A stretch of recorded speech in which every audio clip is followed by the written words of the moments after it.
Happy voters day అందరికీ కూడా.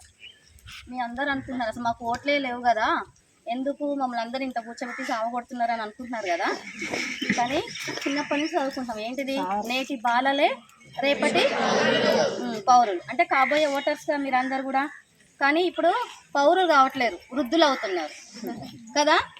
అంత ఒక 18 ఇయర్స్ రాగానే ఏమవుతున్నారు అందరూ, మద్యం మత్తులో, ప్రేమ మత్తులో, ఇంకా గంజాయి కదా, వీటిలో మునిగిపోయి చాలా లైఫ్లు పాడు చేస్తున్నారు.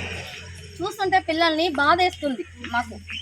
మాకు కూడా ఉన్నారు కదా పిల్లలు, ఇప్పుడు మీరందరూ కూడా మా పిల్లలే కాబట్టి మిమ్మల్ని చిన్నప్పటి నుంచి చూసి ఇప్పుడు మీరందరూ అలా అవుతుంటే చాలా బాధ వేస్తుంది నాకైతే.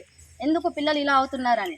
ఒకప్పుడు మన తాతలు 100 ఇయర్స్ 110 ఇయర్స్ బతికారు, కానీ మనకు అంత చాయిస్ లేదు. ఇప్పుడు లైఫ్ అంటే 60 ఇయర్సే కదా, 60 ఇయర్స్ బతికితే అది గగనం అన్నట్టు. ఇప్పుడు మనం అంటే 20 ఇయర్స్లోనే మీరందరూ సెట్ అవ్వాలంటే ఏం చేయాలి, మంచిగా చదువుకోవాలి, టీచర్ చెప్పినట్టు వినాలి, పేరెంట్స్ని గౌరవించాలి. ఇవన్నీ ఉంటే ఆటోమేటిక్గా ఓటు ఎవరిని ఎన్నుకోవాలి, ఎవరికి ఓటు వేయాలని కూడా మనకు తెలుస్తుంది. ఓకేనా. ఇప్పుడు మనం ఒక 5 నిమిషాలు తిండికి లేట్ అయితే అల్లలాడుతున్నాం.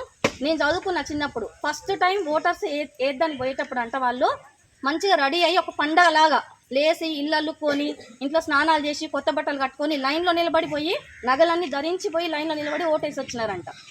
కానీ మనం ఇప్పుడు ఒక 5 మినిట్స్ త్యాగం చేయలేకపోతున్నాం ఓటర్స్ డే రోజు కదా, అవునా. ఇక మన రాష్ట్రానికి ఏం ఉపయోగపడతాం, దేశాన్ని ఏం బాగు చేస్తాం.